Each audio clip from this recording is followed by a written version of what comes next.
design standards, and designing tension members. Nagegets pa ba ako? Hala. Ulitin ko from the start? Okay. Okay lang kayo? Naiintindihan? Klaro din.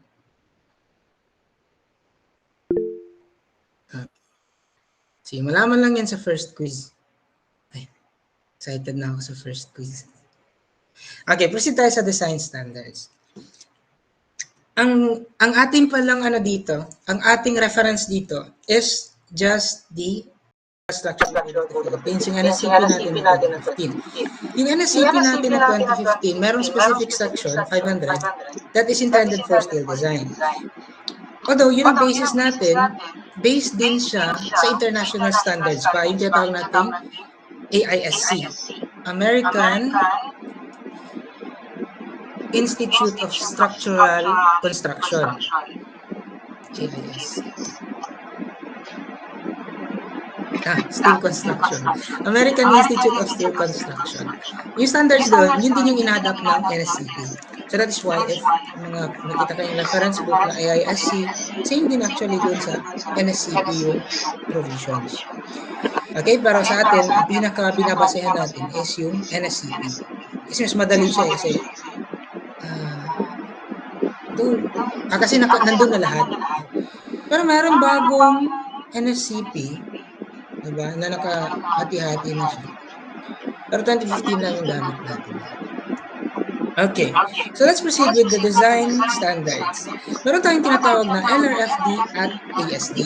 Both of these design standards ay applicable dito sa subject natin. Ano yung LRFD? Ito yung tinatawag natin Load and Resistance Factor Design.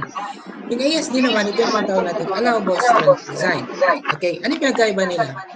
Marami silang pinagkaiba actually.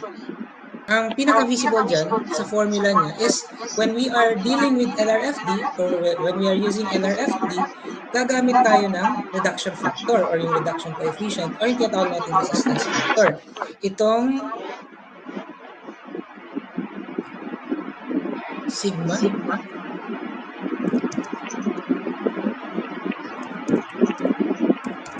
make sure ko lang. Hindi pala. Phi. Yun. Itong phi. Itong phi na ito, nakikita nyo, that appears before yung Rn, that is what we call as the reduction coefficient. Meaning, nire-reduce natin or nire-reduce ng code yung i-declare sana natin or yung na-calculate natin na capacity. Itong Rn kasi dito, this is the nominal capacity. Pag sinod natin, yan yung capacity niya. But we have to apply resistance factors just to provide allowance whatsoever. For allowable strength design naman, ang gagamitin natin is factor of safety instead na yung phi. Itong factor of safety, itong omega. The factor of safety naman, this is a value that is to be divided doon sa ating nominal para ma-reduce din. So, same lang talaga sila ng concept. Ngayon, ang isang pinagkaiba talaga nila is pag si LRFD, ang ginamit natin, we will be using yung tinatawag natin factored loads.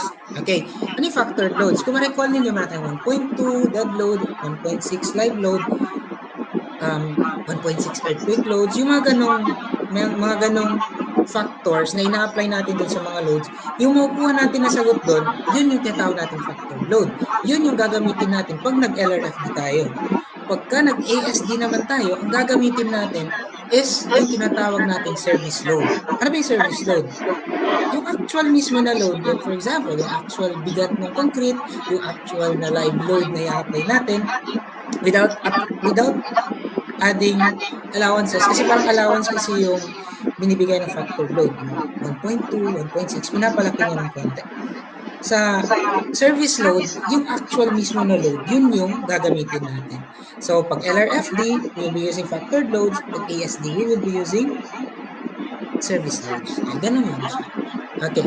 Ngayon, sa steel design, pag nag-LRFD tayo, ang gagawin lang natin is the ultimate, or no, not the ultimate, but the required strength, RU, is or should be less than or equal to our reduction Rn.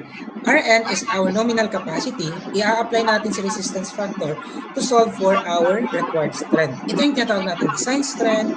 Ito na yung capacity. Yan na siya. Ito na siya yung i-declare natin na final capacity. Okay? In-apply na natin si reduction or resistance factor.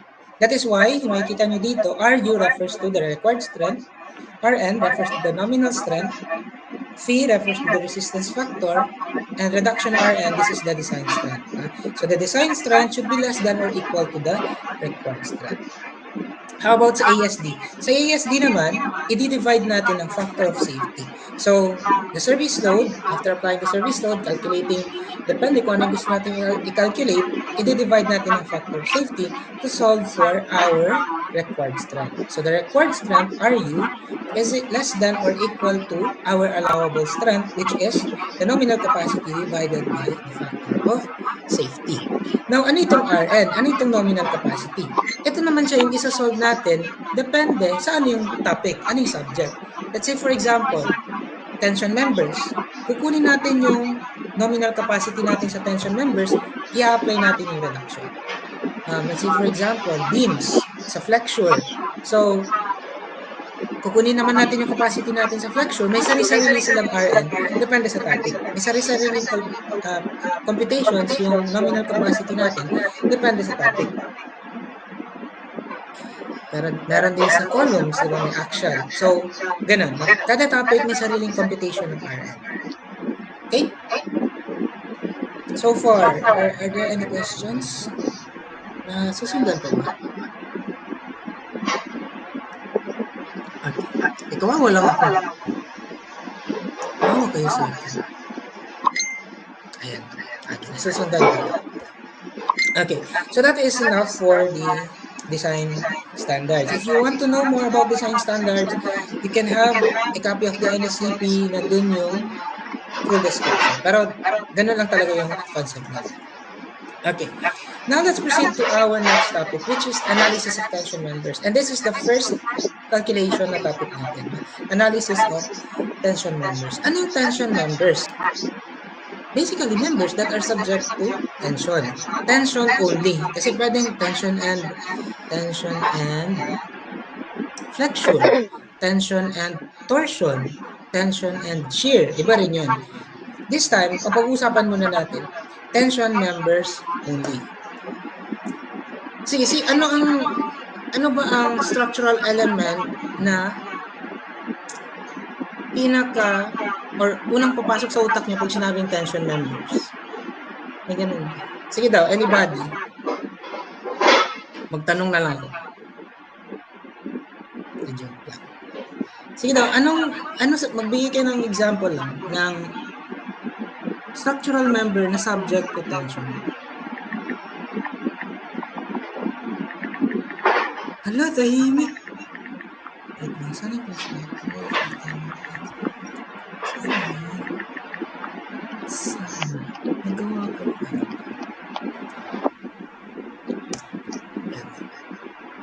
Sige na. Sir, bridges. May bridges. Pero ang bridge is a structure. Structural element yun. Para, talaga. Like, ano ang member, structural member na parati siyang na-expose sa tension. Tension lang. Truss.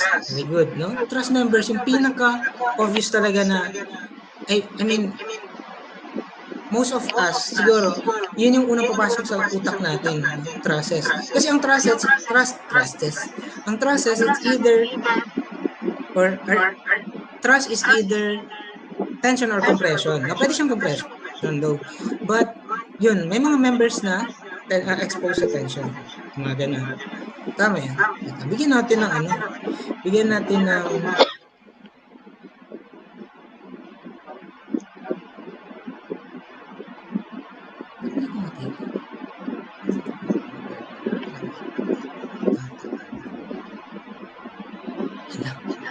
Hindi, naka-attendance ako sa inyo last time. Attendance. Ay, hindi pa. Summer. CE338. Mamaya na hanapin ko ng attendance. Tandaan ko na. Magunda. Ano pa? Tingin kayo sa... Wala kasi ano dyan.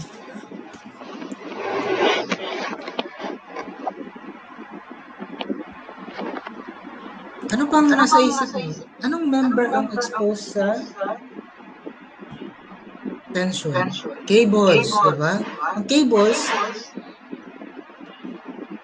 exposed sa tension. Mga ganyan. Diba? Mga ganyan. Okay. So, yun sila. No? Okay. So, sa code, it depends doon sa element yung pag-calculate natin ng capacity, ng nominal capacity when it comes to members that are subjected to tension. Okay, so doon tayo sa pinaka-basic. Okay, discuss muna natin yung formula. So, according to the code, the formula for allowable tensile stress ay nahati sa dalawa. Okay. Meron tayong tinatawag na yielding of gross area and yielding of effective area. Ano ito siya? Saan ito siya papasok? Let's say, for example, we have something like this.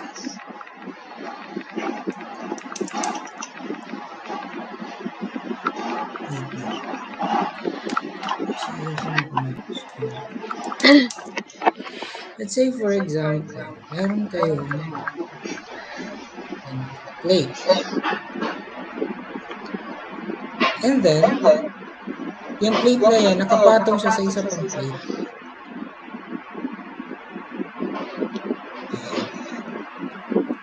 And then, i-connect natin sila sa isang load. In-apply natin ngayon ng tensile force dito.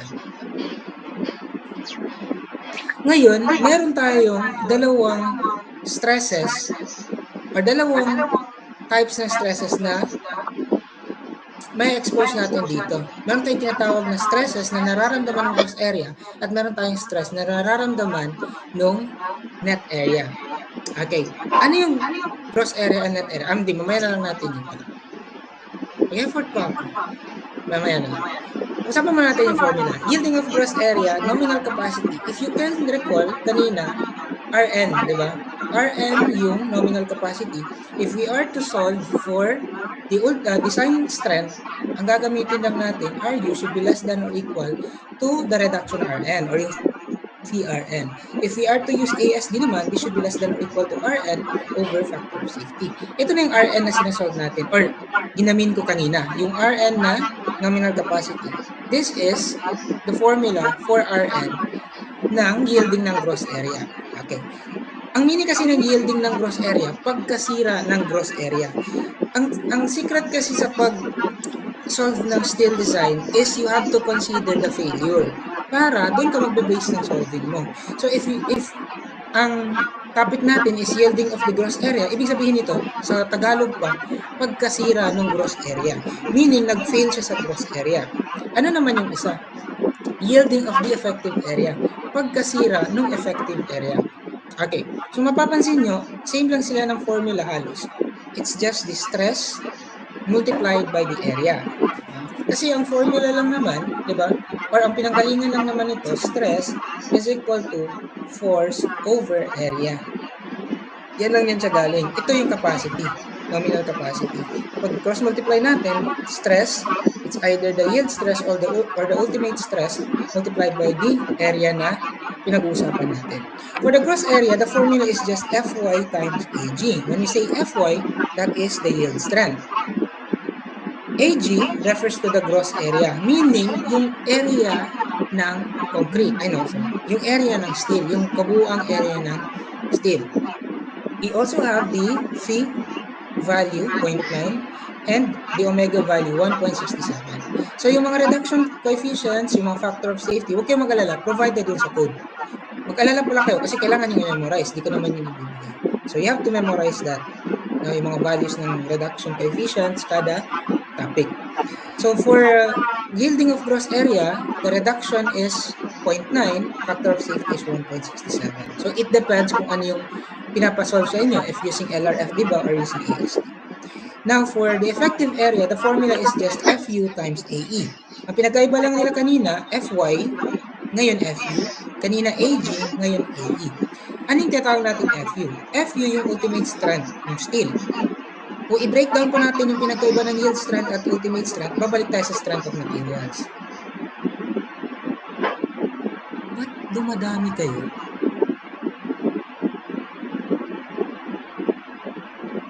Check ko lang kung mamaya. Sige. Okay. So, hindi natin i-discuss yung difference ng yield strength pati ultimate strength. These are all provided for naman pag quizzes ninyo, ganyan, exam, or pagsasolve kayo, ipoprovide naman yung value ng FY and FU. It depends sa grade ng steel. No?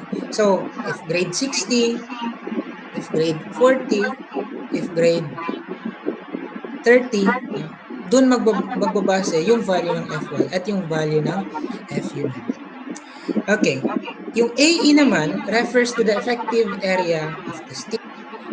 Nagdadami talaga kayo. Hindi po po. Wait. May mga late enrollees ba dito? Check ko.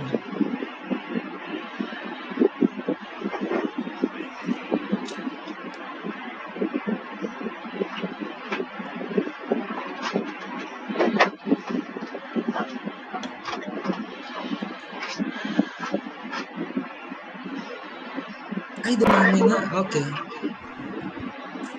I'm sorry. Sige. I-add ko lang yung iba after nito. Oo nga, hindi nga. Kasi, bago lang kayo na-add sa classroom. Ay, doon sa ano, Ismis.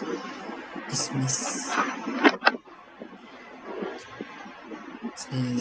Yung mga ibang, kasi may mga wala pa dito. So, baka yung iba hindi na, hindi. Kasi parang dalawa na yung nagpa-admit. So, most probably, yung wala dito, absent lang talaga. Sige lang, malaman lang. Check lang tayo ng attendance later on. Okay, sige. Habol na lang yung iba. Hindi pa naman tayo nag-actual solve. Okay, so again, FU refers to the ultimate strength and AE refers to the effective area. Breakdown natin ano yung gross area and effective area later on. Phi for yielding ng effective area is 0.75, omega or factor of safety is 2. So, depende kung LRFD, gagamit tayo ng reduction. Pag ASD, gagamit tayo ng factor of safety. Okay? So, dahil lang siya tandaan, di ba? Rn is FYAG if gross area.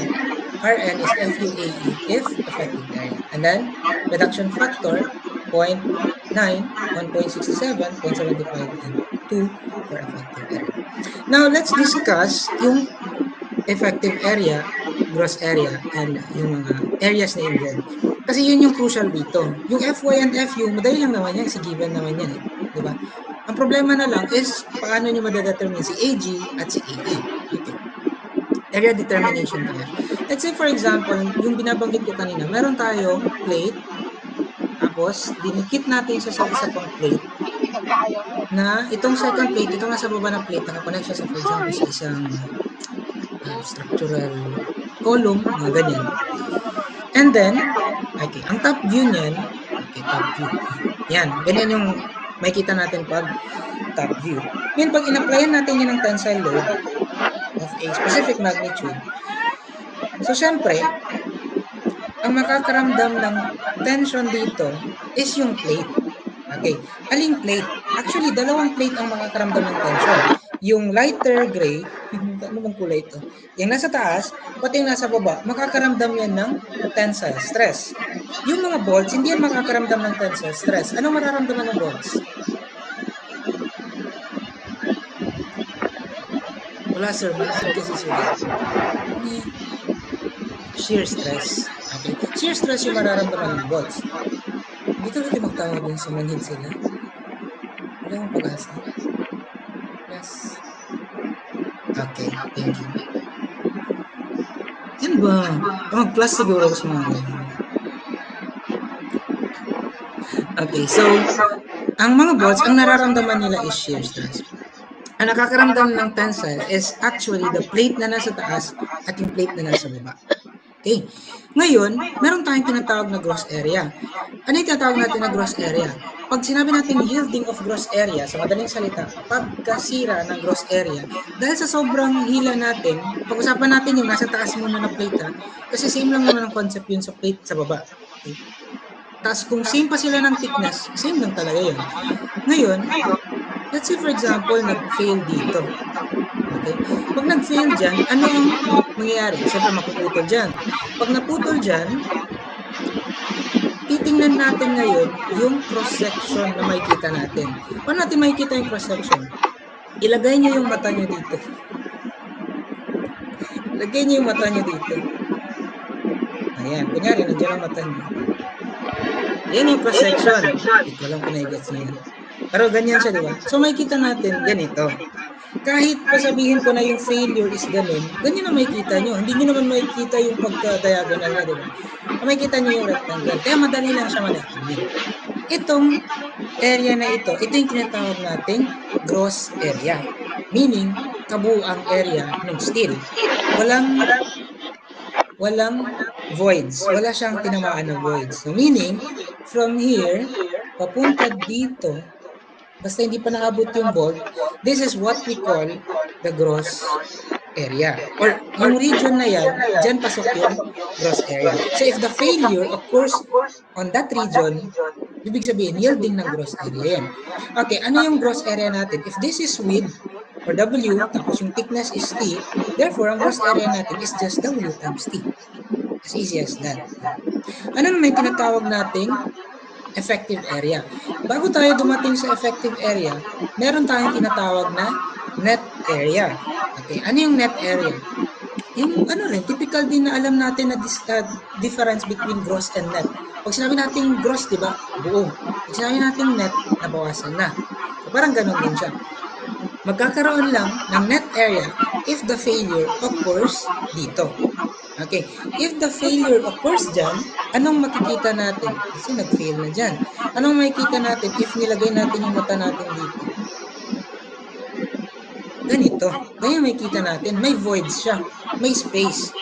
Ngayon, ang kukunin natin dyan, yung area lang ng gray. Yung area lang ng steel. Bakit man? Kasi, yung voids, hindi naman siya makakaramdam ng any stress kasi nga void siya eh. Space lang naman siya. Wala siya mararamdaman. Mas lalo na yung bolt. Kasi in the first place, pag nag-fail na dyan, naghiwalay na sila. Oh, ganun. So, ito yung tinatawag nating net area. So, if this is W, yung entire na yan, this is W, same pa rin, and this is thickness, yung net area natin na tinatawag is not WT. It's now WT minus this value. Okay, i-break down natin to. This is just, sa madaling salita, ang ginawa lang natin dito sa formula na to is the entire area ng rectangle minus itong rectangle na kulay white. Okay. Ano yung rectangle na kulay white? Kung mapapansin nyo, this one is also a diameter.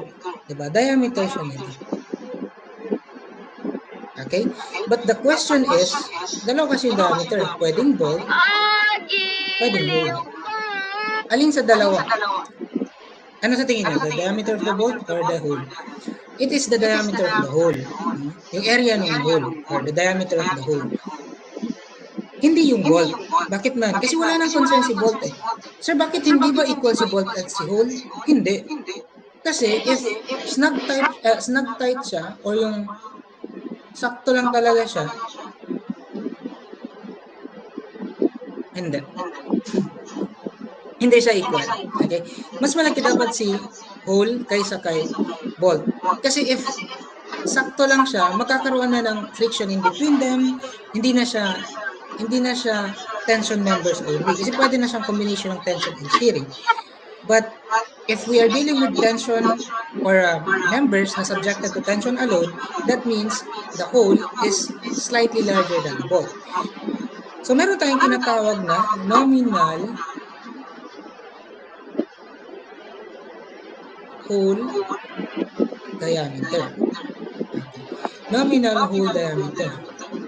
Yung nominal hole diameter, this is most of the time or most probably given sa problem. Instead na yun ang gagawin natin, no, yung nominal diameter na yun, mag-a-add tayo ng 3 mm. Okay? So meaning, the nominal diameter plus 3 mm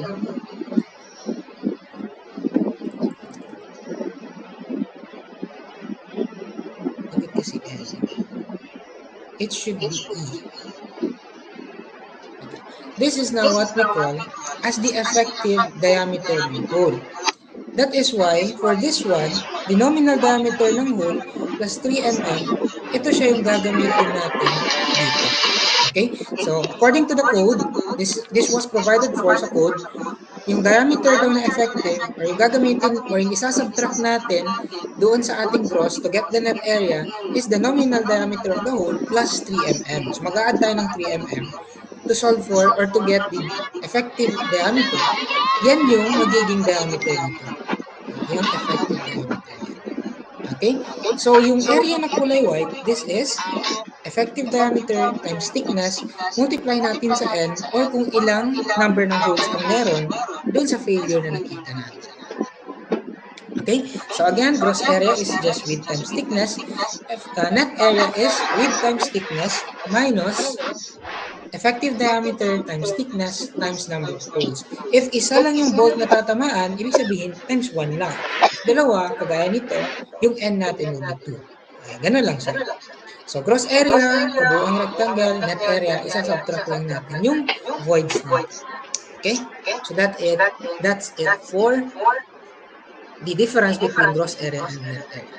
Now, meron din tayong tinatawag na staggered. Okay. Ano yung staggered? Let's say for example, ganito yung nakikita natin doon sa connection natin. Doon sa splice. Usually sa splice kasi ito eh. Pero pag tinignan natin sa top view, nakaganito pala yung arrangement ng bolts.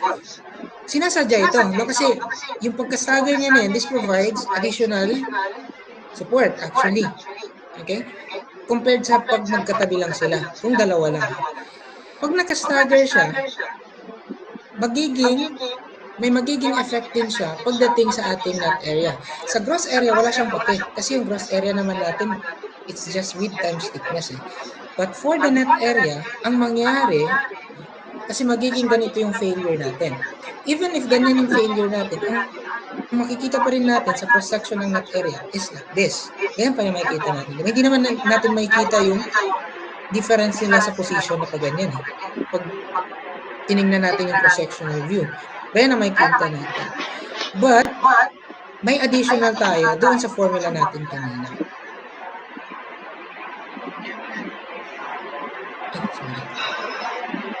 Okay. So, ang formula na natin this time, for our net area, if there is a difference in position along X and along Y of the two bolts, kagaya nito na naka-stagger, ang magiging formula natin is yung formula pa rin natin kanina, or the width times thickness minus the voids, yung effective diameter natin times thickness times number of holes. Mag-a-add tayo ngayon ng S squared over 4G. Okay? So, mag-a-add lang tayo ng S squared over 4G. Ano yung S natin? Yung S dito refers to the difference in the distance between the holes along the horizontal axis. Okay? And then yung G naman is difference in the vertical naman. Okay? So, magiging plus S squared over 4G lang. So, formula lang. Okay? So, that is if naka-stagger siya. Paano ka Nasusundan pa po? Nasusundan pa ako? Yes, sir. Okay. So, freeze ko lang muna sa ulit.